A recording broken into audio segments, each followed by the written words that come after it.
Bueno, vamos a comenzar el acto. Buenas tardes y bienvenidos en esta fresqueta tarde del mes de junio madrileño. Estamos dentro del ciclo de los actos conmemorativos del 250 aniversario de la fundación de esta Real Sociedad Económica Matritense Amigos del País. No me presento a ustedes porque los que están presentes ya me conocen sobradamente. Soy Julio Real, el secretario general de la institución, y me presento en lugar de nuestro presidente, que el pobre está con una especie de gripe y con fiebre en casa. Así que espero sustituirle con la mayor dignidad posible. Esta tarde les agradezco que hayan venido, porque es mucho más tentador quedarte en un lugar con aire acondicionado, fresquito, tomándote una cerveza en una terraza que te lo puedas permitir. Y ese es un doble mérito de ustedes que puedan asistir a este acto. Pero yo creo que la importancia del mismo sería, digamos, un deber inexcusable en que todos hiciéramos el mayor esfuerzo por asistir, porque tenemos hoy a dos ponentes de lujo. Aunque hemos hablado que vamos a tratar sobre una mesa redonda sobre la historia matritense, tenemos a dos especialistas a los que voy a presentar y que voy a dejar que cada uno exponga su ponencia durante una media hora, luego un cuarto de hora más o menos en que ambos podrán interpelarse o hacerse alguna observación que estimen oportuna, y acabaremos con un turno de preguntas, si alguno de ustedes tiene a bien satisfacer alguna curiosidad. Pues les presento a nuestros ponentes. Tenemos a don Eduardo Montagut, que es licenciado en Filosofía y Letras, Historia Moderna y Contemporánea en el año 1988, fue premio extraordinario de carrera en la Universidad Autónoma de Madrid en el año 94, doctorado en Historia Moderna y Contemporánea, es profesor de Educación Secundaria por Geografía e Historia, no recuerdo el año, ni se lo voy a decir porque está medio borrado en el currículo. Es jefe de estudios delegado de la sección de Morata de Tajuña del Instituto de Enseñanza Secundaria Anselmo Lorenzo entre los años 1999 y 2009. Profesor del Instituto de Enseñanza Secundaria Isidre de Guzmán, al que hemos tenido más de una ocasión de nombrar y mencionar y de hablar sobre ella desde el año 2009. Por supuesto, quería decirles también que es socio de número de esta Real Sociedad, así que es un consocio nuestro, ¿de acuerdo? Ha sido secretario de Educación, Cultura y Memoria Histórica del PSOE, del Distrito de Chamartín, desde el año 2012, y secretario de Memoria Histórica de la misma agrupación hasta el año 2018. Fue miembro del Grupo de Memoria Histórica del Partido Socialista de Madrid, Partido Socialista Obrero Español. Y, en fin, Premio Mejorario 2004 de la Asociación Blanco y Negro y Magenta. Y ahora paso a presentarles a continuación a don Olegario Negrín Fajardo, catedrático de la Universidad de Teoría e Historia de la Educación en la UNED, estudió Pedagogía en la Universidad Complutense de Madrid, licenciándose en el año 1972, y tras un breve paso por el Ministerio de Trabajo, se incorporó en el año 73, como les digo, a la UNED. Se ha dedicado exclusivamente a esta universidad como profesor de Historia y Educación. Ha sido además vicerrector de Ordenación Académica, secretario y director de departamento, miembro del Consejo de Gobierno de la UNED y de la Junta de Facultad de Educación, director del Centro UNED en Guinea Ecuatorial, y entre 1988 y 1999 ocupó el cargo de director del Colegio Mayor Universitario Nuestra Señora de África de Madrid.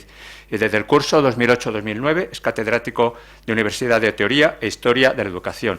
Como ven, estas personas tienen un currículum amplio, suficientemente acreditado en su formación histórica, y por eso creo que son de las personas más adecuadas para tratar diversos aspectos que conciernen a la historia de nuestra institución.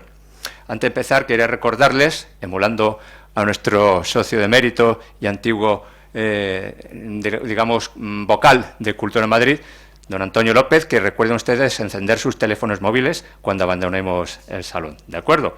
Pues creo que voy a ceder la palabra, en primer lugar, por razón de veteranía, en este caso, por su mayor experiencia vital, se voy a ceder en este caso a don Olegario. Don Olegario, buenas tardes. Buenas tardes, muchas gracias. Bueno, como se hace en estos casos, es habitual. ¿El micro? ¿Está apagado? Ahora sí. Agradecer a la Sociedad Económica que me haya invitado a hablar esta tarde con ustedes en torno a un tema. A ver. Permítame. A ver si lo arrimamos un poquito. Probando. Sí. Vamos, o sea que tengo que hablar más alto, en definitiva. Vale. Más cerca. que es muy satisfactorio para mí, entre otras cosas, esta invitación, porque hice mi tesis doctoral precisamente en el archivo de esta sociedad y que además versó sobre las actividades pedagógicas de la Sociedad Económica Matritense en el siglo XVIII. No sé qué, por todos esos motivos, luego he seguido siempre trabajando una parte de mi investigación en torno a la Matritense y por consiguiente estoy en el lugar, un lugar para mí privilegiado, con Carlos III detrás, con una placa del presidente de la Segunda República, es decir, todas las Españas, en un sitio por el que han pasado también todos los planteamientos, las opiniones, y por eso es muy agradable para mí saludarles esta tarde. Estoy también celebrando, no lo pongo en paralelo con los 250 aniversarios de nuestra Matritense, pero estoy celebrando ahora el 47 años de la lectura de mi tesis sobre la Matritense, o sea que también es para mí muy grato por todo eso. Pensé, claro, ¿de qué hablo en media hora? Porque es muy difícil, ¿no? Hay muchos temas. Por consiguiente, lo que voy a hacer es hablar de cualquier cosa menos de números, menos de cantidades, menos de datos. Voy a dar mi impresión, después de tantos años, sobre la actividad educativa de la Matritense desde diversas perspectivas, incluso con algún punto de, por una parte, recordando alguna anécdota, yo creo que significativa de sus actividades, pero por otra parte también con un poco de interpretación crítica, con la intención de poder cambiar impresiones y dejar en el aire alguna duda que me ha surgido después de tanto tiempo analizando la documentación de la Matritense. Y lo voy a hacer en torno a dos temas nada más, porque, insisto, es imposible hacer mucho más en este tiempo. Uno, en torno al último tercio del siglo XVIII, que va desde la fundación de nuestra sociedad hasta aproximadamente la Constitución de 1812, la Constitución española, con las escuelas patrióticas de fondo y la Junta de Damas, una institución que yo considero fundamental de esta época. Y un segundo punto, en segundo lugar, dando un salto en el siglo XIX, después que acabó el absolutismo de Fernando VII, dos creaciones fundamentales de la sociedad, unas más conocidas que otras. Una, las cátedras de enseñanza, prácticas y aplicadas, y otra, una que es bastante poco conocida, entiendo yo, que son unas escuelas de párvulos, que realmente la sociedad económica, por encargo del gobierno, planteó y sacó adelante al menos un tiempo. El primer rubro sobre el que quería comentar simplemente es el propio lema de la sociedad. Socorre enseñando, y yo me pregunto, ¿pero a quién? Porque está claro que la sociedad tenía ese plan de socorrer enseñando, y lo hizo evidentemente, pero ¿a quién? ¿A quién se dirigía realmente? He estado viendo por encima, no lo voy a repetir aquí, pero sí he estado viendo en el diccionario de la Real Academia Española qué significa socorrer, cuáles son los sinónimos de socorrer y de enseñanza. Para llegar a la conclusión que desde luego estaban pensando solamente en un grupo, lo cual no quiere decir que yo estuviese en la idea de una colaboración más amplia. Ellos pensaban básicamente en la formación del pueblo llano, y dentro del pueblo llano, concretamente en las mujeres, no en las mujeres, en las niñas y muchachas, en las niñas y adolescentes pobres que estaban por las calles abandonadas, o en todo caso no tenían otra posibilidad, y la sociedad económica se plantea que estas personas pueden ser rescatadas de las calles y pueden convertirse en personas laboriosas, ¿no?, mediante una formación que hoy llamaríamos semiprofesional, e incluso con la idea clarísima que tenían que colaborar en los aspectos morales y religiosos a la manera en que se hacía en la época.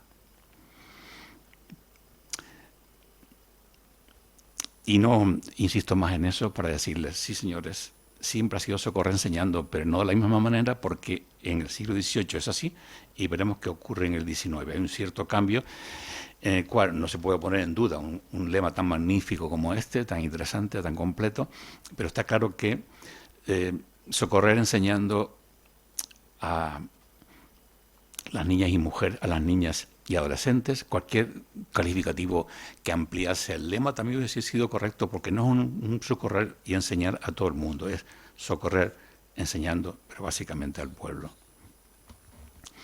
Otro problema que se plantea, insisto, que lo he estado buscando como elemento que de alguna forma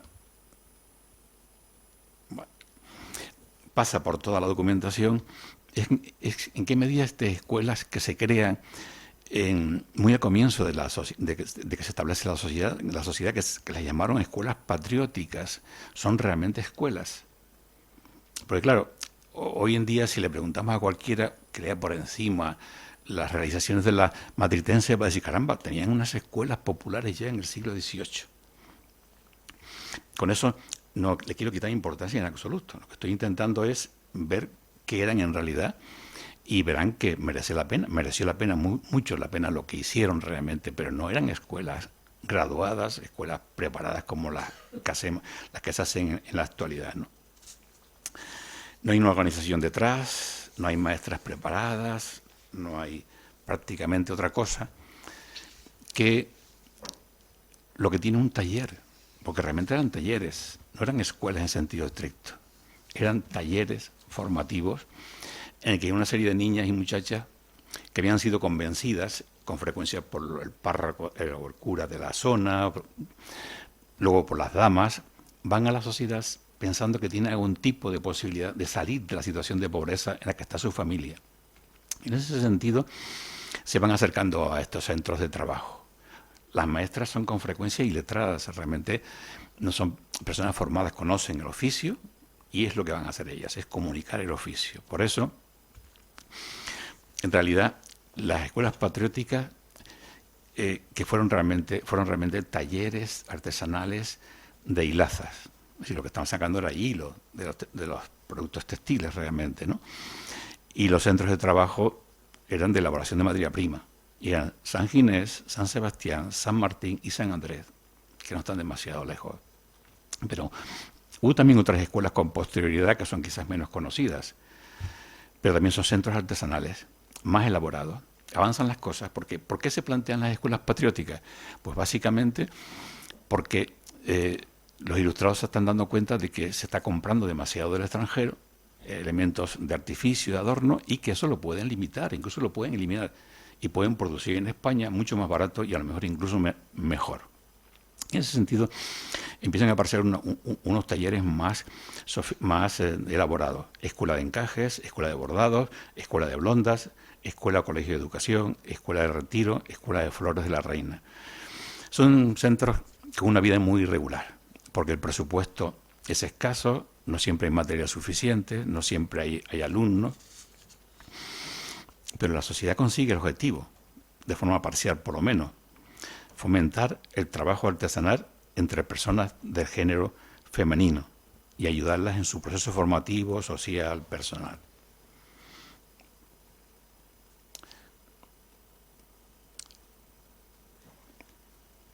Vamos a ver, porque hay un cierto desfase, me da la impresión, pero ya llegó.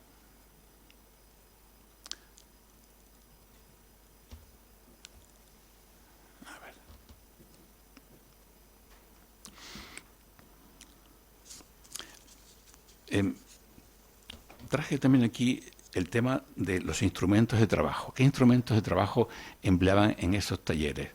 Yo en su momento he hecho un estudio sobre todos los elementos, son muchísimos, son muy largos, pero los centro en una afirmación, ¿no? Y es que en las escuelas llamadas patrióticas se pasa de la rueca al torno y se vuelve a la rueca. La rueca es un elemento muy sencillo de hacer hilos de forma manual, que eso lo hacían las señoras, incluso las campesinas también, en sus casas hacían hilos a partir de la rueca. Luego, cuando ya llega a nuestro país el torno, la sociedad enseguida se apunta al torno. Pero observan sobre todo las damas, que son, yo creo que las que realmente estuvieron siempre implicadas en las escuelas, mucho más que los socios, se dan cuenta enseguida de que el torno produce muchos problemas. Primero, se les suele regalar a las niñas un torno cuando acaban la enseñanza. ¿Qué hacen las niñas? piden dinero a cambio, no quieren el torno. Y si se los dan, lo venden, porque realmente no quieren el torno. Pero además descubren que empieza a haber conflictos familiares. Los hombres se enfadan porque hace mucho ruido el torno en casa, los vecinos protestan, las niñas se empiezan a enfermar. Y entonces la Junta de Damas decide volver de nuevo a la rueca. Por poco tiempo, porque enseguida empiezan a aparecer otro tipo de instrumentos en la medida en que avanzan, digamos, que el tipo de labores que desarrolla la matritense, y ya pasan a otro tipo de cosas. Pero se produce, lo digo en el sentido, en la línea de las anécdotas, ¿no? De la rueca al torno y vuelta a la rueca, aunque luego ya ahí se acaba el tema. Y luego me pregunto, yendo en esta línea de plantear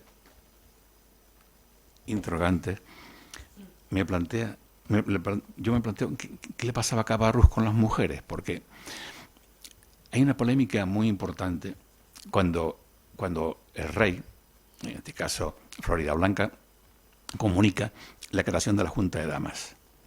La reacción de los socios no es muy buena, salvo de una serie de figuras importantes, entre las que está Juan Marín, está Jovellanos, ¿no? Y sobre todo está Josefa, Amar y Borbón, una persona muy a tener en cuenta, fundamental, pero también Cabarrús. Entonces, a mí me interesaba más traer a Cabarrús porque Cabarrús pasa siempre por ser el ilustrado más liberal, más abierto. Su hija Teresa Cabarrús es muy conocida también por su forma de funcionar en Francia. En fin, era una persona absolutamente abierta y da la impresión que se tenía que apuntar rápidamente al apoyo a las mujeres, pero no. Usa una serie de argumentos que todavía se escuchan, por cierto, para decir por qué él entiende que las mujeres no pueden entrar en la sociedad. Los argumentos fundamentales son los que aparecen en la diapositiva, ¿no? Siempre y en todas partes se las ha excluido de las deliberaciones públicas. El lugar de la mujer austera y responsable está en su casa, en el hogar. Le sonará mucho porque esto no hace mucho que y a veces todavía se sigue escuchando. Pero es que además, él afirma además, no podemos avenirnos entre hombres y llamamos a las mujeres. Lo confieso, por más que estudie esta cuestión, por más que lo considere, no advierto un objeto, ni siquiera uno solo, en que sean necesarias o útiles a la sociedad.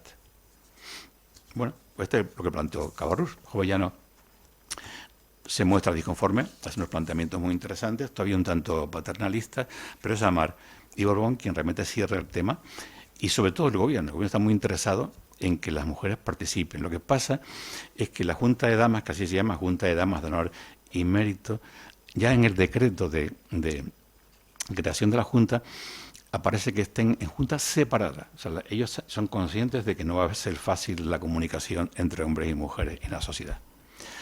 Estén separadas y que sean elegidas, porque además las únicas que podían ser damas, de la Junta de Damas, eran familiares en primera línea o segunda de los socios de la matritense. O sea, no era tampoco cualquier señora.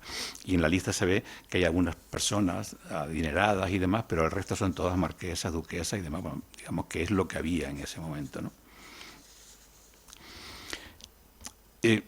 La sociedad empieza a dejar de presionar tan fuerte con respecto al tema cuando se da cuenta de que son incapaces de sacar las escuelas populares adelante.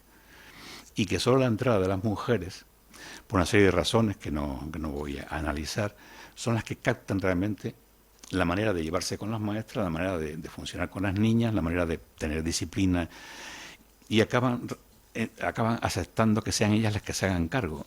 Pero eso no quiere decir que no se hacen esfuerzo.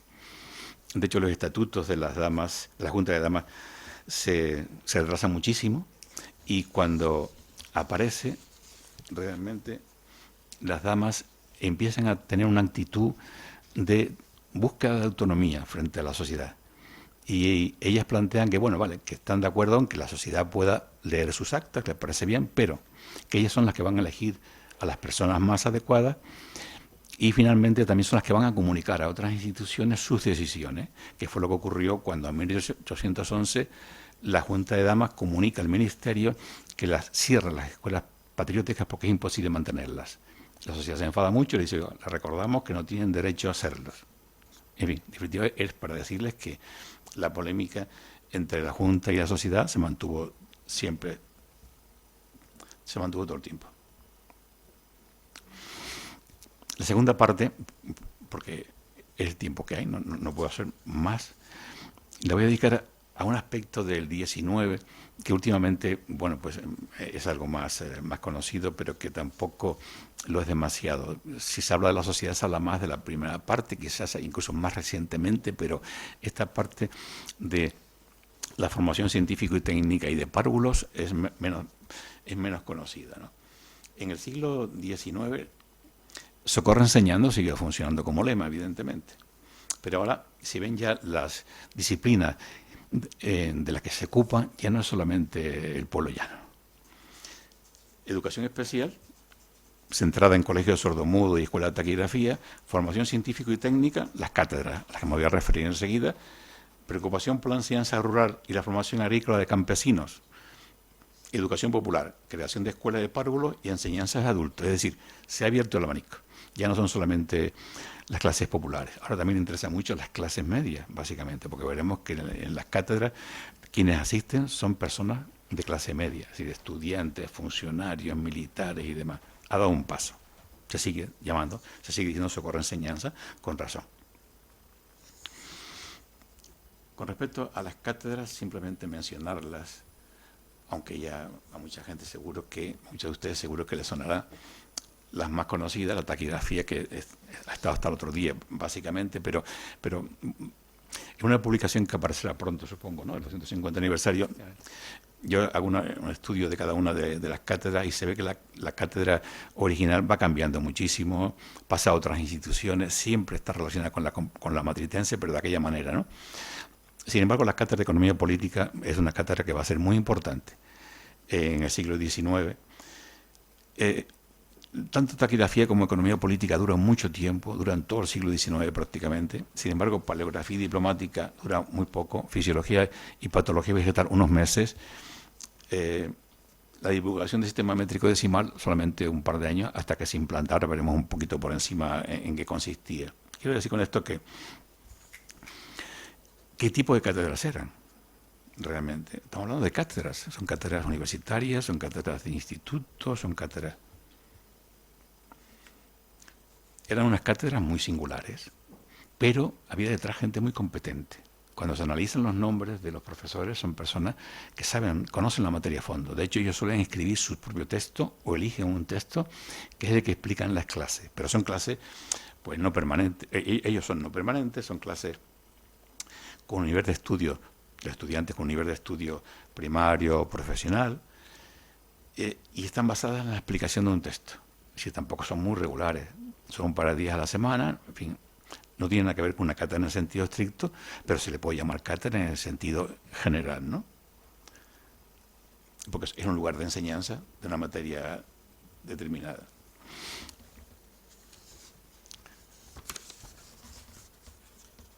Exacto. Un poco para mencionar por encima una cátedra que me parece que es distinta, porque si a alguien se le pregunta si la matritense tuvo una cátedra de sistema métrico decimal, diría, pues no lo sé, pero me suena muy raro, ¿no? Porque fue simplemente en una de esas actividades típicas de la matritense, que tiene claro desde el principio para qué está en la vida, para qué está en la sociedad. No está para decir somos aquí los importantes, está para servir claramente a la sociedad y al gobierno de turno. Es decir, ellos saben perfectamente que están patrocinados por él y van a trabajar para el gobierno de turno en pro del desarrollo nacional.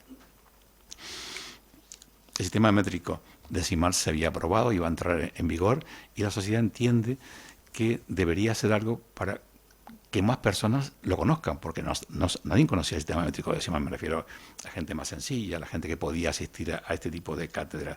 Y el director explica con toda claridad de qué se trata, ¿no? No se trata de explicar los fundamentos científicos del sistema. Se trata solo de explicar prácticamente el resultado de la aplicación de aquellos conocimientos que pueden entenderse perfectamente por cuantos tengan las nociones más sencillas de aritmética, con el objeto de que, hecho lo más común que sea posible este conocimiento, puede hacer tan grande número de los que comprendan las divisiones y subdivisiones del sistema. Esto solamente. Por eso no les extrañe que las cátedras duren tan poco tiempo. En realidad, las cátedras son sustitutorias.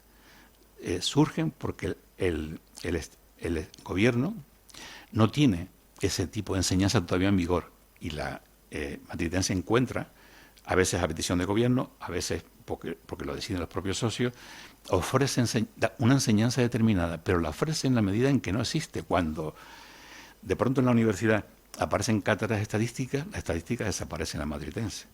Cuando hay cátedras económicas, prácticamente igual. Es decir, que tiene una labor secundaria, pero vamos, de primera entidad, porque están haciendo un servicio fundamental, descubriendo las lagunas que tiene el sistema educativo español.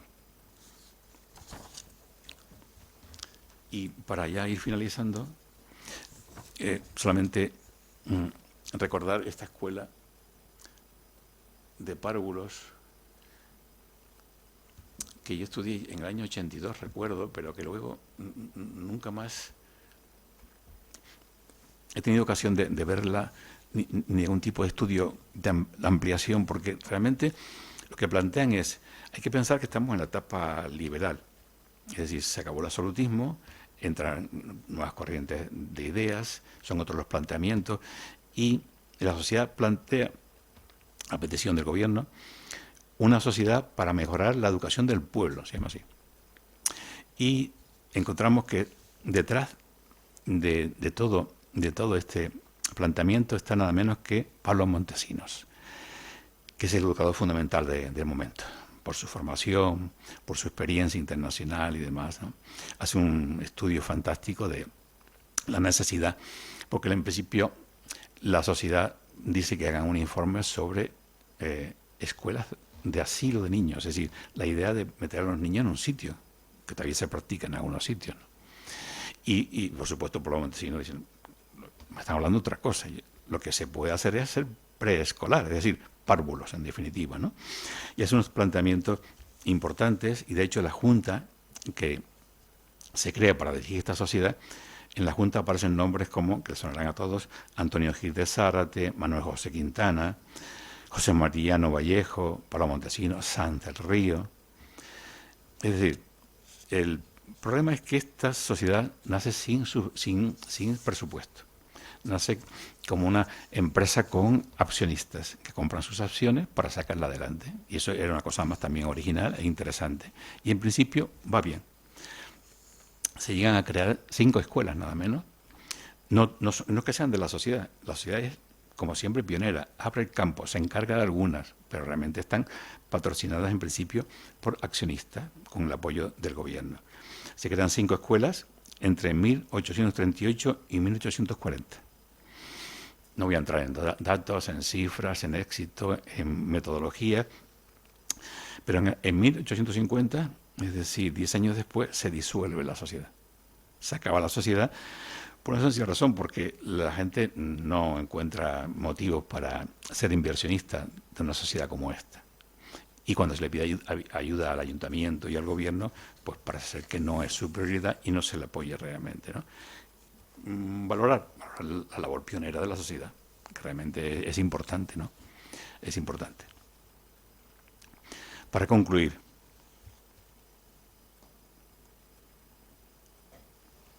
en realidad,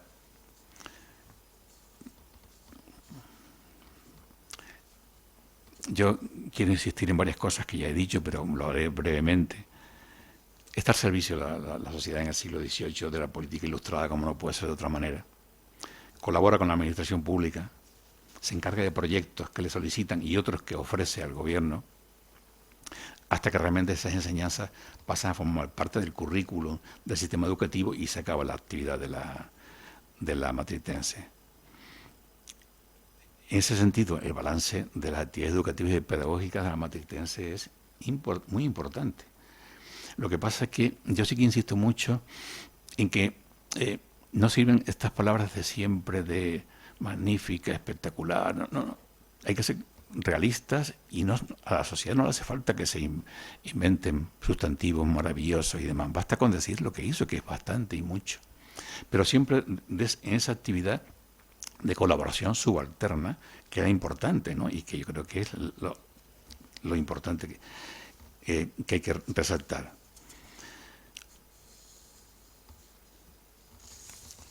Y finalmente, para no ocupar más tiempo, solamente decir que, como ven, el Socorre enseñando era cierto desde el principio y lo sigue haciendo en el 19 y lo es ahora también, seguramente.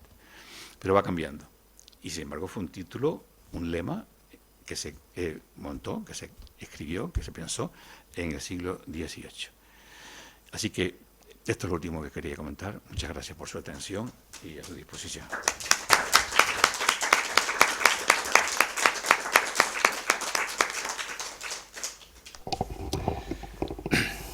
Muchas gracias al profesor Negrín. Es verdad, estaba escuchando con mucho interés su breve ponencia, pero es muy ilustrativa porque es que parece que la historia se repite en estos comienzos del siglo XXI.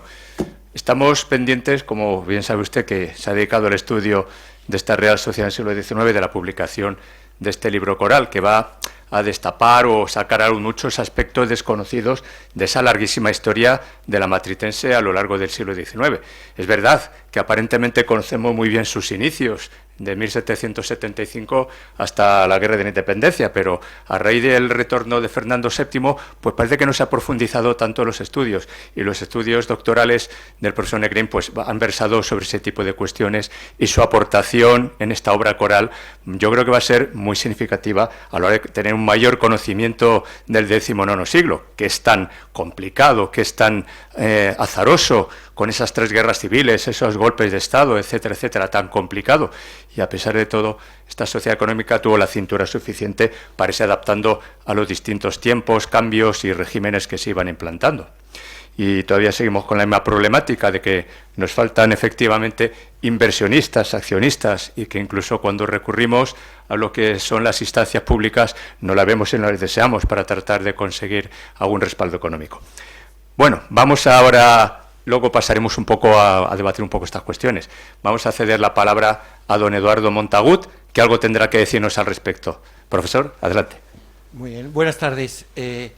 Bueno, yo soy socio de esta casa desde el año 89, he trabajado ahí como becario muchos años, me lancé al archivo, he pasado muchas tardes muy maravillosas al acabar la carrera, ¿no? Y siempre la matritense la llevo en el corazón. Y tengo que agradecer, muchísimo que cuenten conmigo, y me ofrezco, por supuesto, siempre a colaborar. A mí, lo que me preocupa, cuando yo entro en el archivo y empiezo a ver un montón de documentos y empiezo a leer textos escritos por... esto es el fetichismo de los historiadores, textos escritos por Cabarrús, textos escritos por Campomanes, por Jovellanos, pues te pones muy nervioso, ¿no? Estás tocando papeles, porque en aquella época los tocábamos, ahora la cosa es más complicada. Y entonces todo eso te llama la atención. Pero entonces, siempre, viniendo de la universidad que yo vengo, de la Universidad Autónoma, donde nos enseñaron siempre a ser muy críticos y a ser críticos con lo que leemos, con los planteamientos, yo empecé, siendo joven, a preguntarme qué sentido tiene la matritense, o qué sentido tienen las sociedades económicas, la aragonesa, de Sevilla.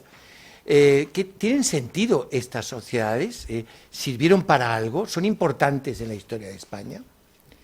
Y entonces, claro, empiezas a leer toda la bibliografía, empiezas a ver, por un lado, una bibliografía muy crítica, una bibliografía que dice que, en el fondo, esto era una reunión de señores que hablaban de lo divino, no de lo divino, porque realmente la matritense ni la sociedad se hablaba de lo divino, pero se hablaba de cosas que luego no tenían una repercusión práctica, solamente en aspectos educativos, como bien nos han explicado, pero que en lo demás no había una enorme influencia. Y luego hay otra historiografía glorificante, absoluta, muy acrítica, en el que... ¡wow!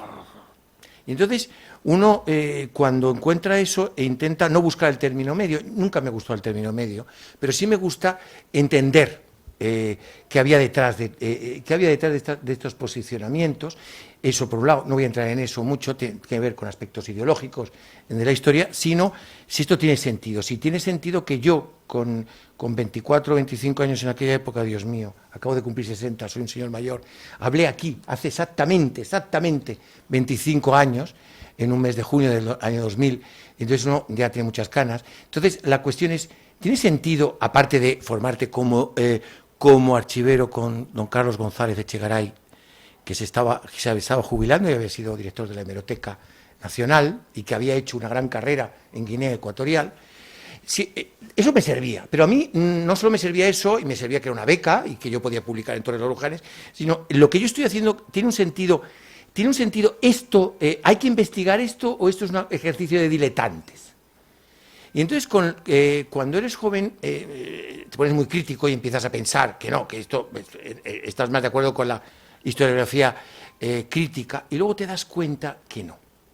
Cuando empiezas a tener un pozo con la edad y empiezas a ver la historia de España, cómo llega la historia de España al siglo XVIII, la historia moderna de España, que es donde yo empecé a estudiar, ahora yo me dedico a otras cosas del XIX y del XX, del movimiento obrero y de la masonería, pero empecé a darme cuenta de que la matritense tenía un valor incalculable, pero sin glorificar, no me gustan las mitificaciones, me molestan mucho las mitificaciones en historia, y los españoles tendemos o a denostarlo todo o a mitificar. Piensen ustedes en cuestiones recientes, como por ejemplo la transición, ¿no? Se ha pasado de una mitificación a un estudio un poco más crítico y crítico.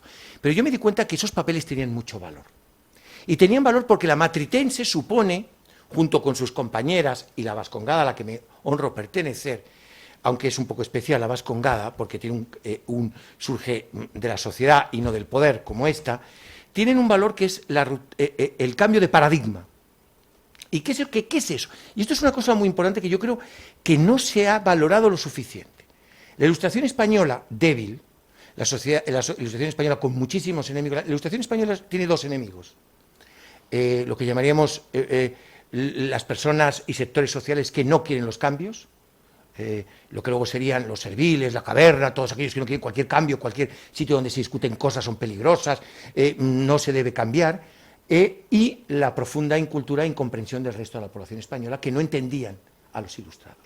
Piensen ustedes que cuando los ilustrados, estos de aquí, no en este edificio es, como bien lo explicáis, de la época, llegó aquí en la época de O'Donnell, más en la zona de la calle del Turco, allí donde mataron luego a Prim, es la idea de que es incomprendida. Es decir, ¿cómo nos van a enseñar a nosotros que la patata es un alimento fundamental sustitutivo del trigo? Nos van a venir estos de Madrid, al pueblo, a explicarnos que tenemos que comer esto, que esto lo comen los cerdos. Es esa idea en contra de la cultura que es en un pozo, debido, por supuesto, a la falta de cultura y de educación. Entonces, hay una incomprensión por parte de la población española, lógicamente no hay un nivel cultural como el que podía existir en algunos otros lugares de Europa, como en Francia, en Prusia o en Italia, o por supuesto en el Reino Unido, en Inglaterra, todavía no está usando el Reino Unido, y luego de los sectores que no querían ningún tipo de cambio. Y eso ya, a mí ya empezó, ¡plum!, la chispita, joven. Esto es interesante, porque no son revolucionarios, no son personas que se dedican al asalto del poder, pero sí que las cosas tienen que cambiar. Y eso es un cambio de paradigma, de una España donde la cultura no es importante, a menos que sea literatura y pintura, donde investigar no es importante, donde todo lo que se hace con las manos no es importante y es más, es degradante, porque claro, nosotros lo vemos desde nuestra perspectiva utilitarista. Nosotros vivimos en un mundo donde no tengo que justificar que mañana salga una aplicación para saber que yo tengo un problema cardíaco. Vivimos en la sociedad del utilitarismo, que tiene sus riesgos, que eso, podríamos estar 50 horas hablando de eso. Pero nosotros tenemos que entender que es la España de 1775 cuando esta casa se pone en marcha. Una España donde todo lo que es a trabajar con las manos está mal visto. Y la sociedad económica matritense, como sus compañeras, tienen el mérito fundamental de cambiar ese paradigma.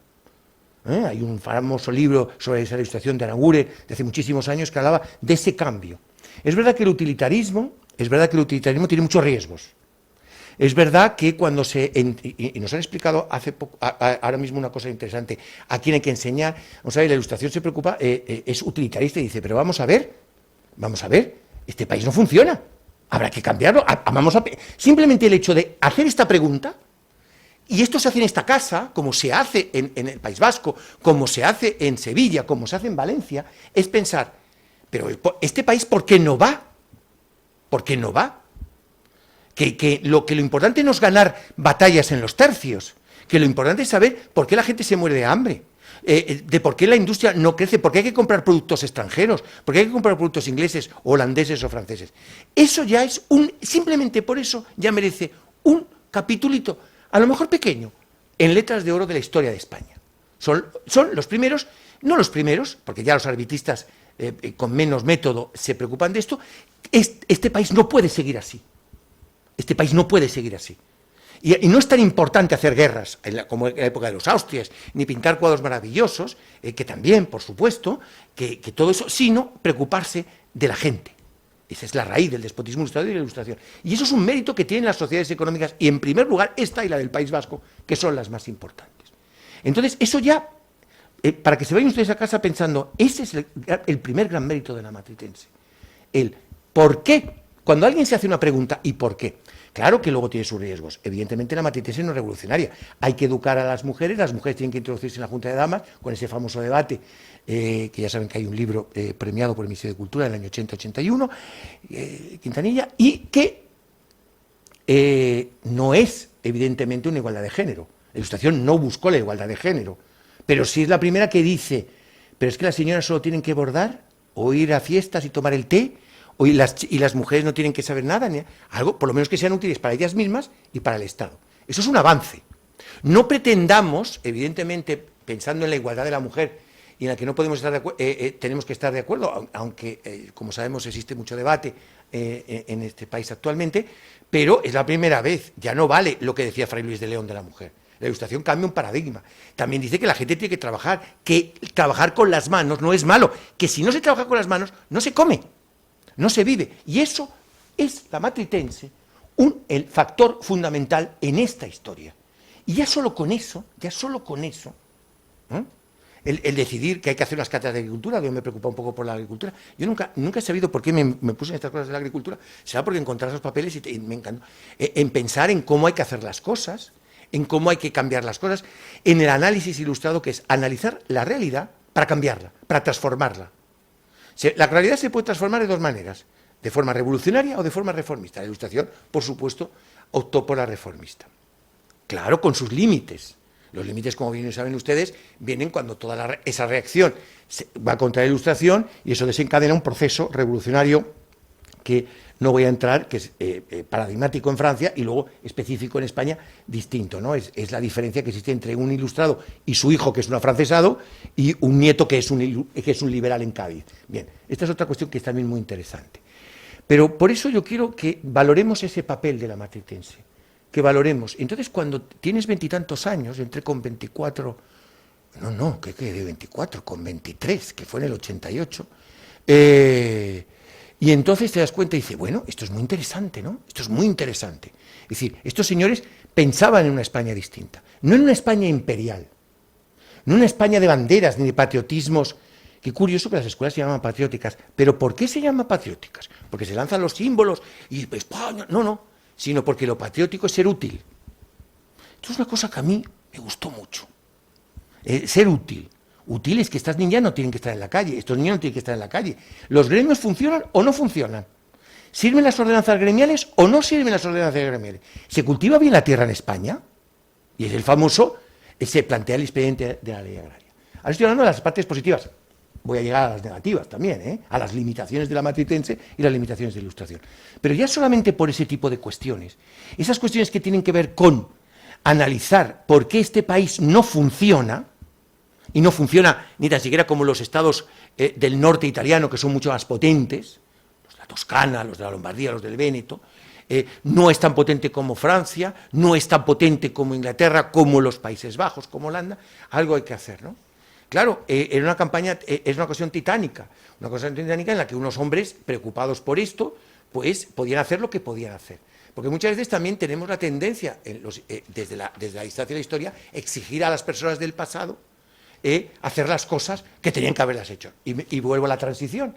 Ahora que tenemos, para ponerles un ejemplo, ahora que estamos en la fase de vamos a acabar con la mitificación de la transición, también hay que hacer otro camino.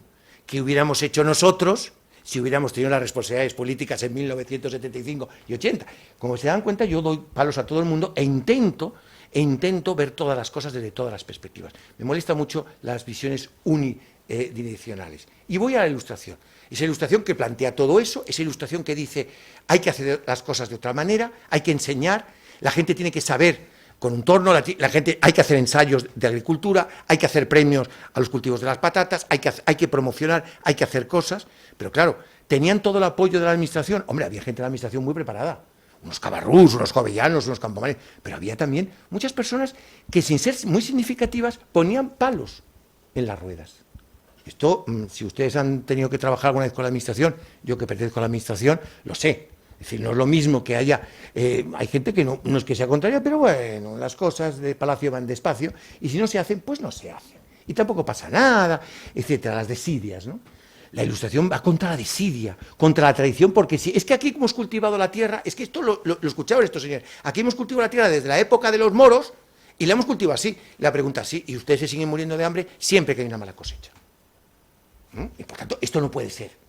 Este es el gran mérito de la matritense. Yo me siento muy orgulloso de ser, como pertenezco a otras organizaciones y a otras cuestiones de la vida, y pertenezco porque que todas, además, curiosamente, a todas las que pertenezco tienen historia, no son modernas, son históricas, porque me siento muy, muy orgulloso de pertenecer a una institución que se hizo preguntas, que encontró pocas respuestas, que las respuestas que encontró muchas veces no consiguió, pero que no se rindió, que no dejó de existir nunca hasta en los momentos malos de la década ominosa. Hasta los momentos malos de la década ominosa de Fernando VII. Y entonces, evidentemente, eso es un mérito. Y entrar en esta casa, aunque sea de la época de cuando O'Donnell, de la Unión Liberal, qué interesante es todo eso también, pero no vamos a entrar en eso, es la cuestión de, es ese mérito profundo. Y luego la cara B, y con eso voy a terminar. A mí me gusta crear polémica, siempre me ha gustado. La cara B es que la Ilustración tiene muchas, muchas limitaciones y muchas contradicciones en su seno. La Ilustración sabía que el país no funcionaba como lo sabían los ilustrados franceses.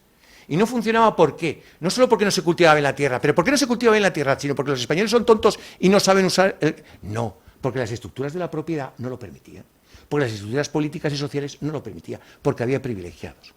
Y de hecho, el expediente de la ley agraria es el ejemplo de la grandeza y la limitación, en esta casa, de la Ilustración.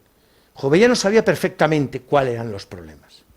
Pero siempre les falta dar un paso, porque eso era romper con todas las estructuras, y eso era revolucionario, y a los ilustrados eso les da miedo el pueblo un poco, les ha dado miedo el motín de Esquilache, les da miedo esas cosas, y no dan ese paso. ¿Quién da ese paso? Los liberales, con sus consecuencias negativas también, ¿eh? Esto es un tema muy interesante, que tiene que ver con el carlismo, madre mía, podemos hablar de tantas cosas. Los liberales son los que dan el paso. Hay que cambiar las estructuras. Pero si los ilustrados no lo hubieran pensado, si los ilustrados franceses, si los ilustrados españoles, si los ilustrados italianos, a mí gustan mucho a mí los ilustrados italianos, no hubieran hecho esto, no hubiera habido liberales. No hubiera habido personas que hubieran dicho, es que hay que cambiar esas estructuras. No puede seguir habiendo una monarquía absoluta, no puede haber una sociedad estamental, no puede haber unos gremios que impiden la producción, etc. Pero esto se genera en estos salones, en discusiones donde parece que no tiene importancia, porque en el fondo pues no estaban hablando de acabar con el rey, ni hacían masonería, porque además eso era secreto, y aquí no se hacía masonería. Entonces, evidentemente, ¿qué es lo que ocurre?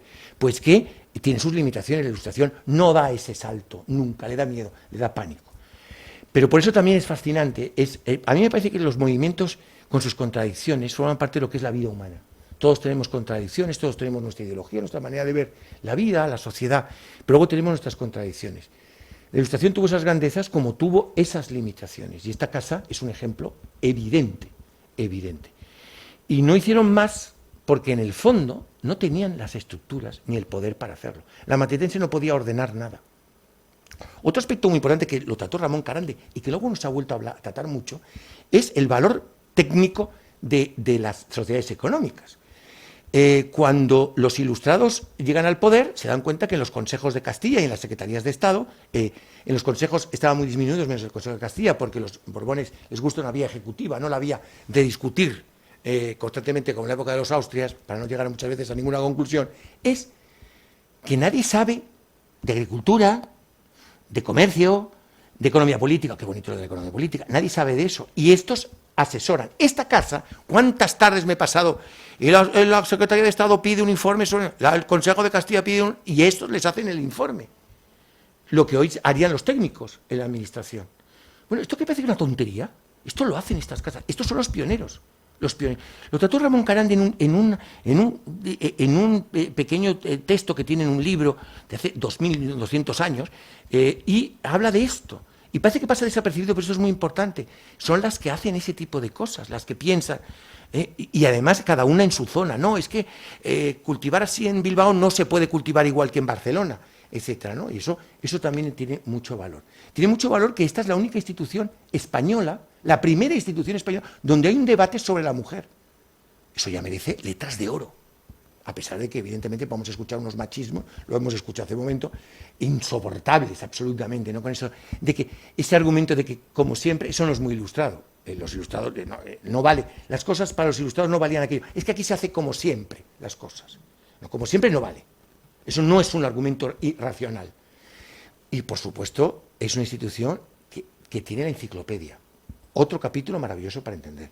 2, llena de libros, de papeles, de premios. Solamente por eso, en un país tan inculto, tan cainita, tan bruto, como ha sido siempre el pueblo, el Estado español, los españoles, y fíjense que no estoy hablando de ningún tipo de tendencia política, porque la brutalidad es común en las dos grandes familias políticas españolas a lo largo del siglo XIX y del siglo XX, la brutalidad más absoluta, unos por quemar las cosas y otros por imponerse porque sí, y porque defendían España según su visión.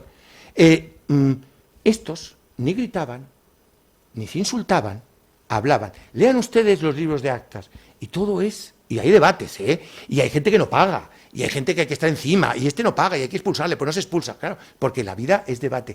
Pero el debate sereno, los libros, el plantear cosas, esa es la grandeza de la Matritense. Yo me siento profundamente orgulloso de ser amigo del país, muy, muy orgulloso. Hay personas que a lo mejor no me entienden que esto es como una antiguaya, ¿no? No es una antiguaya. La Matritense, como la Vascongada, a la que también me honró pertenecer, o como las que existen, son un ejemplo de esa mejor España. La España que dialoga, la España que piensa, la que busca soluciones y, por supuesto, la España que se equivoca. Y eso es una grandeza y a mí me siento muy orgulloso de estar hoy aquí, en esta casa. Muchas gracias.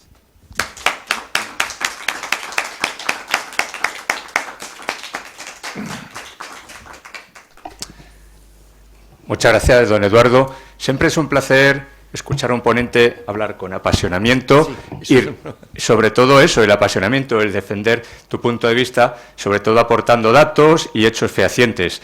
La verdad que parece que nos hace que rebrote ese espíritu que muchas veces nos falta, de entusiasmo, de alegría, por las cosas cotidianas que debemos hacer en el día a día. Y sobre todo ese papel crítico que hay que mantener hacia nuestra real sociedad. Por supuesto que tiene aspectos muy brillantes que hay que alabar, que hay que defender y que hay que impulsar, incluso actualizándolos en nuestros tiempos. Pero hay que ser críticos también, evidentemente, porque hemos tenido sonadísimos fracasos, hemos tenido proyectos que nunca se han iniciado, bien por falta de respaldo institucional o bien incluso por digamos, vamos a decir, de una especie de mojigatería o mojigatos que eran en alguna ocasión los integrantes de la Junta Directiva. Pero es la conclusión que tenemos que obtener, que estamos vigentes en el siglo XXI, que nos hemos ido adaptando a la corriente de los tiempos. Antes el profesor Negrín hablaba que el siglo XIX en la Matritense es la gran desconocida. Es cierto, absolutamente. Y estoy deseando leer su apartado, su capítulo que dedica al siglo XIX en el libro, porque evidentemente nos va a despejar muchas incógnitas.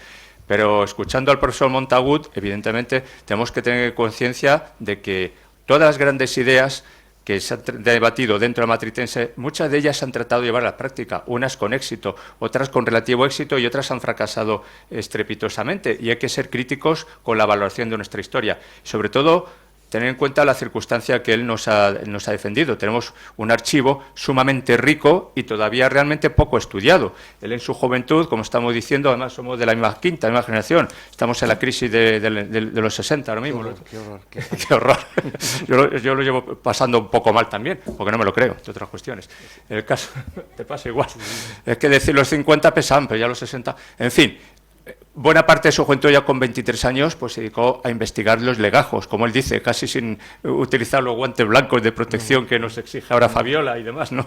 En fin, casi pasando el dedo por estos legajos históricos. Pero eso nos permite ser conscientes de la riqueza documental que tenemos un tesoro inédito por descubrir y por dar a conocer. Afortunadamente, somos cada vez más conocidos a nivel de investigadores, y hay alguna que otra tesis doctoral al respecto, incluyendo, por supuesto, la del profesor Negrín, y mucha gente interesada que contacta con nosotros para tener acceso a distintos aspectos de nuestra historia. La biblioteca les digo a ustedes, siempre decimos lo mismo cuando hacemos la Asamblea General de Socios. Ustedes son usuarios, son socios, pueden consultarla libremente. Es la gran desconocida también. Tenemos una biblioteca no muy extensa, hablamos de unos 8.600 libros, pero muy selectos. No la ampliamos mucho más, básicamente por razones de espacio físico. Así que seleccionamos calidad por encima de cantidad. Y sobre todo me ha encantado un poco la postura defensiva que ha hecho en este caso el profesor Montagud, hablando de que los españoles somos todos iguales en el fondo, ¿sabes? Independientemente de ideologías, políticas y demás. Al final todos actuamos de una forma o de otra, defendemos nuestro punto de vista con apasionamiento y muchas veces con irracionalidad. Y estas reales sociedades siempre van a ser centros de debate civilizado, educado y respetando al oponente, que no es el enemigo. Es el rival, pero no es el enemigo. No vamos a machacarle para destruirlo. Y siempre vamos a aprender y vamos a ser muchos multifacéticos si no estamos trazados por una única línea, sino que tenemos influencias y aportes y siempre hay algo que aprender de aquel que no piensa igual que nosotros. Y bueno, este prolegómeno que yo les suelto un poco, no sé si es que los profesores aquí presentes tendrán intención de interpelarse, de llamarse la atención por alguna cuestión que no les haya convencido del todo, o sencillamente, si quieren ustedes, podemos pasar directamente al turno de preguntas y respuestas. Eso lo dejo al placer de ambos profesores, lo que ustedes prefieran. Sí. ¿Les parece a ustedes? Sí. Pues nada, abrimos un turno de preguntas y respuestas, si las tienen los profesores, que me extrañaría mucho que no estuvieran, y si no me las invento yo, ¿de acuerdo? Mi pregunta es para el profesor Negrín, ahora que se me va.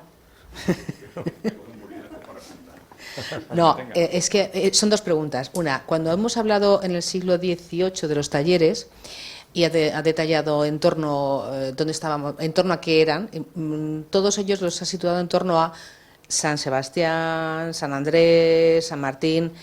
Parroquias, eso es lo que. ¿Qué vinculación tenía este tipo de talleres en el siglo XVIII con la vida, o sea, con las parroquias y con la Iglesia? Porque en principio, hasta donde yo había entendido, el trabajo de Socorro enseñando era en paralelo con la Iglesia desde aquí, posiblemente equivocada. Y luego, un tema interesantísimo me ha parecido el tema de las escuelas de parvulitos, que yo apenas conocía. Entonces, entre el año 38 y el año 40 creo que se abrieron 4. Y tengo al respecto, o varias, tengo dos preguntas. Una, si sabemos dónde estaban situadas, imagino que no sería, o sea, por lógica, lo relacionaría con zonas pobres, con zonas necesitadas, lógicamente. Y luego, una vez que se desmonta o se deshace la sociedad creada esta con accionistas, a los 10 años, se cierran, pasan al municipio, a la municipalidad, como decían entonces, o qué pasa con aquellos niños o con aquellos entornos educativos. Muchas gracias.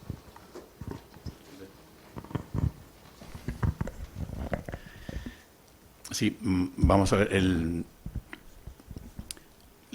la manera de actuar de la matritense, bueno, de cualquier institución en el 18 es obligatoriamente el tener una perfecta relación con la Iglesia, sobre todo con los párrocos, en el caso de las ciudades, con los curas de aldea, digamos que para el tema de los campesinos y demás. Ellos saben perfectamente, al margen de cuál fuera la ideología por ejemplo, de Cabarrús, que era bastante anticlerical incluso, claramente, ellos tenían clarísimo que el papel del sacerdote, cura, párroco, en las diversas variedades religiosos era fundamental, porque son los que están en contacto con el pueblo, son realmente los que se acercan más al pueblo, tanto en las predicaciones como en los consejos, son una figura, digamos, referente para el pueblo, ¿no? En ese sentido, realmente se pedía siempre su colaboración, ¿no? De todas maneras, aquí no es que la matritense hable con el párroco correspondiente, sino que es gobierno realmente, ¿no? El gobierno es la estructura municipal que había en ese momento quien comunica exactamente los lugares, ¿no? O sea, la actividad de la Iglesia en ese sentido era una actividad mínima, era simplemente el dar el local y el cura lo que hacía era, digamos que, llevar la enseñanza religiosa, es decir, vamos, imagínense la cantidad de información que habría que manejar para entender todo esto, que por supuesto yo me la he saltado evidentemente porque no era ese el objeto, ¿no? Pero realmente está claro que las escuelas fueron progresando, apareció incluso un maestro director que tenía ya más formación, las maestras empezaron a tener, algunas de ellas y sus ayudantas, alguna formación, pero incluso hubo una escuela de enseñar a estas niñas y muchachas a leer y a escribir,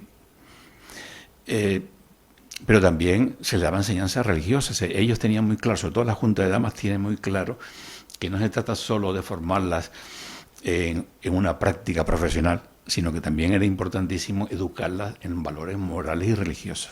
Entonces, esos son el papel que va jugando, digamos, que lo religioso con respecto, no tanto el nombre de las parroquias está relacionado con que ellas son las que autorizan o las que intervienen, sino son las de una manera pasiva, aceptan, por supuesto, en la orden gubernamental y colaboran en la medida en que se les pide.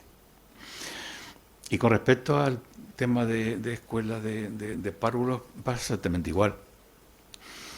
Yo he dado un par de detalles nada más para insistir en la sensibilidad mostrada por la matritense frente a un tema desconocido. Pero usted habla de en qué lugares y sin las afueras. No, estamos hablando seguramente para atender a hijos de clases medias, no de trabajadores. No lo tengo documentado, eso habría que verlo más despacio, habría que ver las listas realmente, los listados, ¿no?, que existen, pero habría que verlo en detalle para ver la procedencia, que suelen poner nombre de los padres y lugar de procedencia, ¿no?, el oficio también. Pero vamos, que básicamente, por eso es por lo que luego fracasa. Es decir, la gente, hay que pensar que esto no era una aportación, no era una financiación pública, que entonces hubiera sido más normal que se atendiera a la gente más pobre. Esto eran suscriptores que ponían su dinero para que funcionara.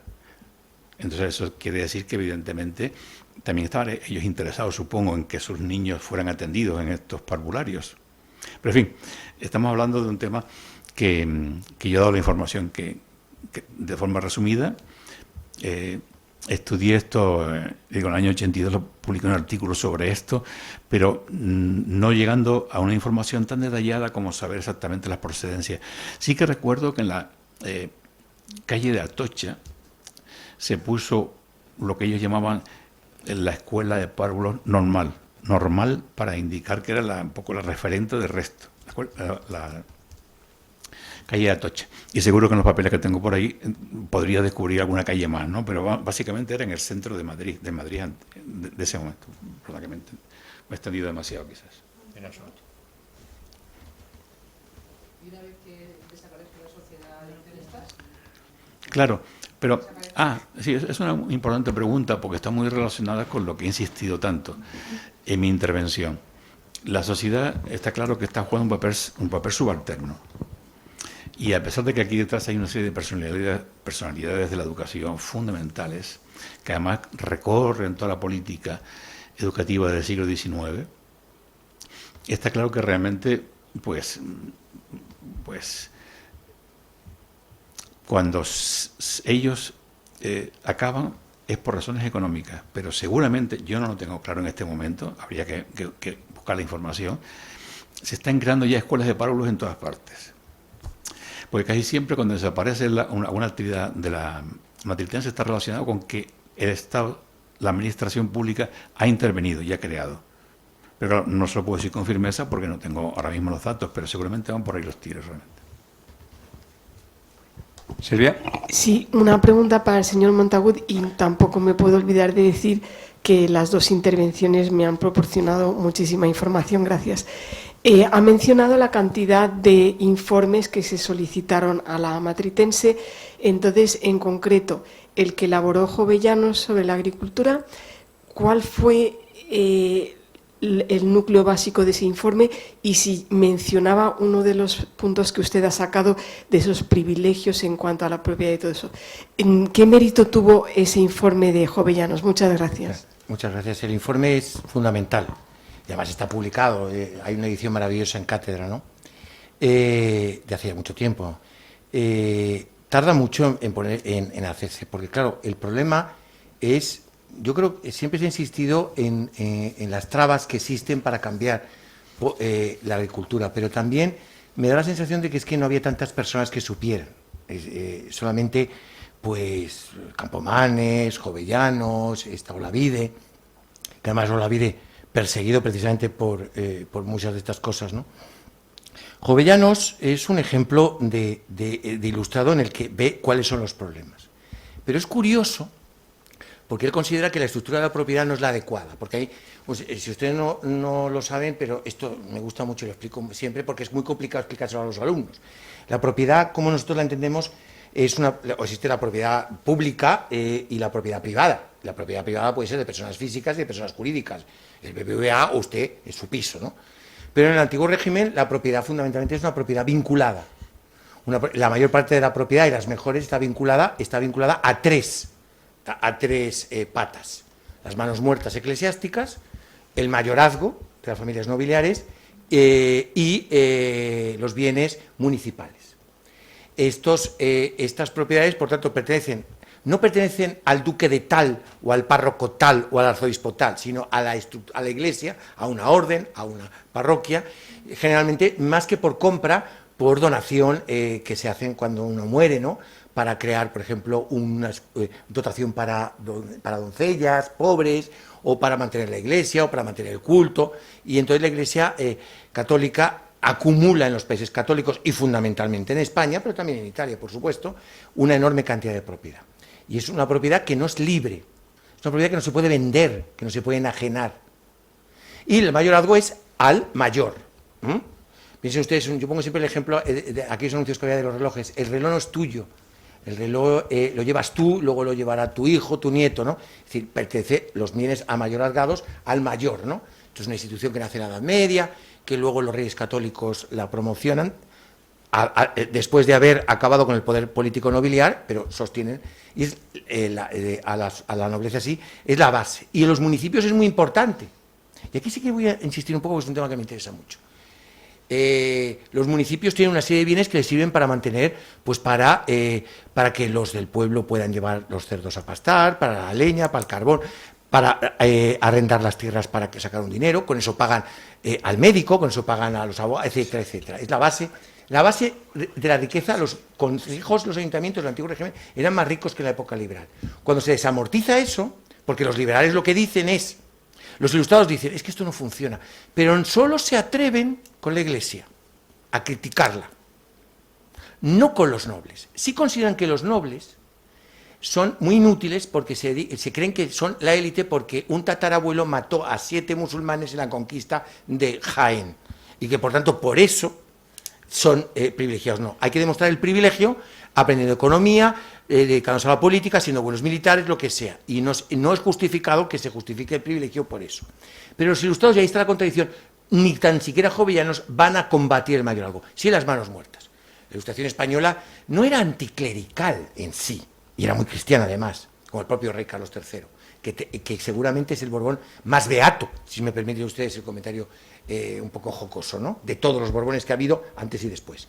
Bueno, quizá Felipe V también. Pero bueno, la cuestión es que, esto es una anécdota, es que a la Iglesia sí, se considera que no se cultiva bien la tierra y por tanto lo que tiene que ser el triunfo de la propiedad privada. La propiedad privada significa, y están pensando en Inglaterra, significa que es un estímulo para invertir y para producir. Y la Ilustración española lo intuye, lo huele. Olavide, Jovellanos son los que más que huelen, pero Jovellanos no se atreve a tocar a la nobleza, sí a la Iglesia. ¿Quién se atreve a tocar a la Iglesia? Pues uno de los personajes vinculado también a esta casa, más denostados de la historia, pero más fascinante, que es el señor don Manuel Godoy, que es un personaje que gracias a Carlos Eco Serrano y a algún historiador posterior nos han demostrado que era un personaje mucho más interesante, mucho más preparado que ser un chico guapo, cachitas y capitán de la guardia. No, era un personaje que tenía una cierta idea y hace una desamortización, lo que le genera unos enemigos, precisamente hay una reacción, y Godoy cae precisamente por la reacción de una parte de la Iglesia en torno al partido fernandino. Estas son las contradicciones, por eso esta es una época fascinante. Y Napoleón, que es otro personaje fascinante. Entonces, claro que intuyen las cosas, pero el expediente se dilata en los años, hasta los años 90, y no se hace nada. Porque ¿quién iba a tocar el poder? El único que se atreve un poco es Godoy. que es como el último déspota ilustrado sin ser un rey, es como, el último válido, si me permiten ustedes, y un personaje con las ideas muy bien estructuradas, no esta leyenda negra de un enemigo de Goethe que con sus pinturas de desnudos y demás. Entonces, la cuestión es que esas son las contradicciones. La Ilustración piensa, los gremios hay que tocarlos porque hay unos privilegios y no permite la construcción, pero es muy difícil porque el problema es que en España no hay burguesía. Y ahí está un poco la clave. Y la presión que puede ejercer una burguesía ilustrada, potente, como existe en el siglo XVIII francés. La burguesía en el siglo XVIII toma conciencia de que ya está bien de pagar impuestos, de que ya está bien de crear riqueza, que ya está bien de todo esto, y no se consigue nada. Y ahí es la contradicción que está ya en Francia, cuando el problema, y esto tiene que ver también con España, cuando el Estado se arruina, y entonces los ministros ilustrados le dicen al Sire, Sire es su majestad en Francia, Sire, o pagan los nobles o nos vamos a la porra. Porque claro, y entonces dice, ¿vais a pagar? No. Asamblea de Notarios, no. Pues Estados Generales, Abre la Espita y está de la Revolución. Que es cuando Carlos IV, que tenía el WhatsApp encendido, cierra las famosas cortes, cuando él sube al trono, donde se guarda en el cajón la famosa cuestión de la pragmática sanción, que luego genera, ven ustedes que yo soy bastante disperso, pero todo va unido, que es la que luego tendremos con el tema de Fernando VII. Hay que cerrar rápidamente, porque si en Francia está pasando esto, aquí seguro que era muy impensable que en España eso pasara, porque no existe esta estructura.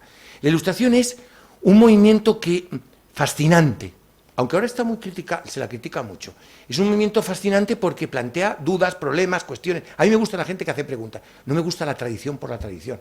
No me gusta el apalancamiento ni el conservadurismo. No estoy hablando de política, estoy hablando de actitudes. No, mejor no moverlo, mejor no tocar. Aquello de ser mojigato, no tocarlo. O virgencita, virgencita, que nos quedemos como está. Eso no hace avanzar la historia. La historia hace avanzar. El problema es que a veces que los avances son tan rápidos, se generan revoluciones y generan una violencia. La Revolución Francesa estalló porque no podía dejar de estallar, pero luego genera también mucha tensión. Jovellanos hizo lo que pudo y encima fue perseguido. Fíjense, Jovellanos era un peligroso elemento disolvente de la sociedad española y estuvo allí en el famoso castillo ese redondo de Belve. Jovellanos, un hombre disolvente, por Dios. Viene en ese cuadro maravilloso que tiene Goya en el Prado, que es la esencia de la Ilustración española. Disolvente. Pero es que tenemos que tener en cuenta que en España había unos sectores muy contrarios a tocar cualquier cosa.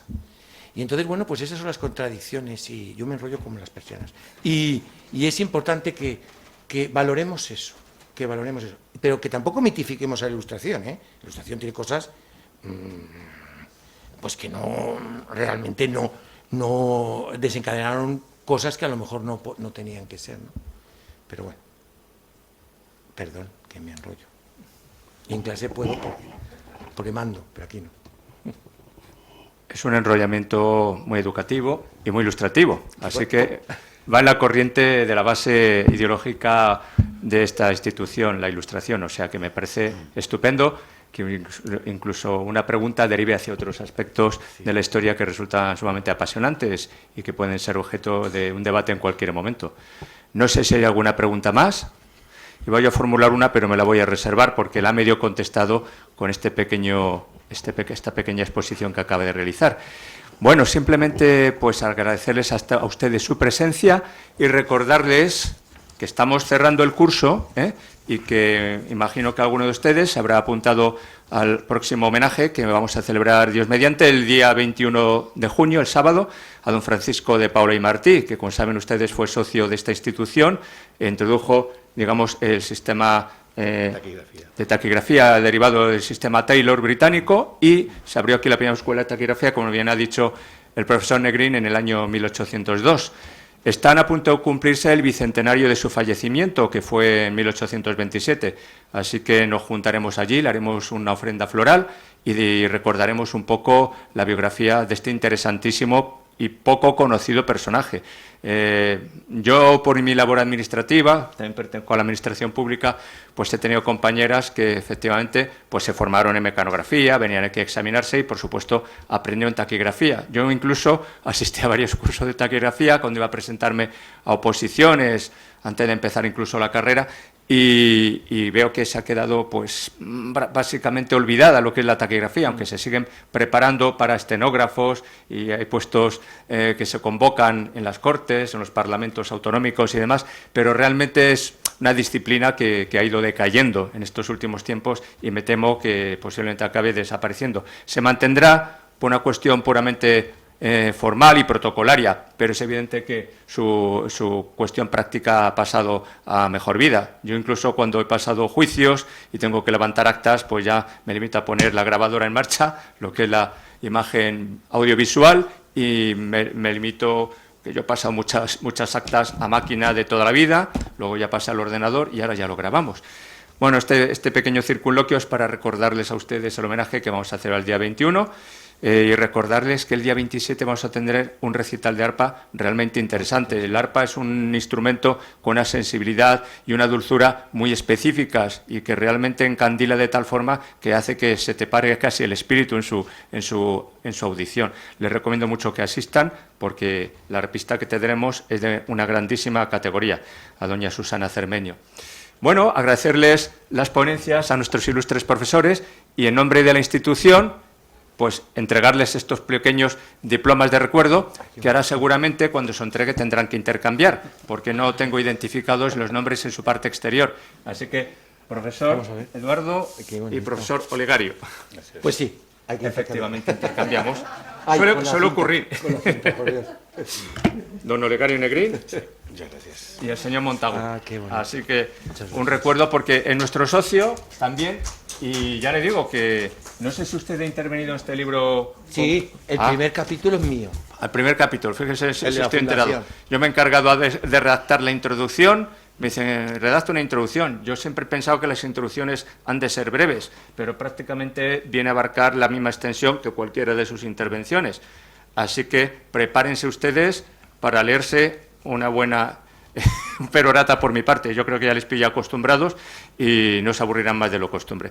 Pues muchísimas gracias a todos ustedes por su asistencia y a los que tienen interés en visualizarnos, en escucharnos por esos mundos de las redes sociales y de Internet, les animamos a que asistan presencialmente. No nos comemos a nadie, somos gente bastante civilizada y tenemos una mentalidad muy abierta. Muchas gracias a todos ustedes. Gracias.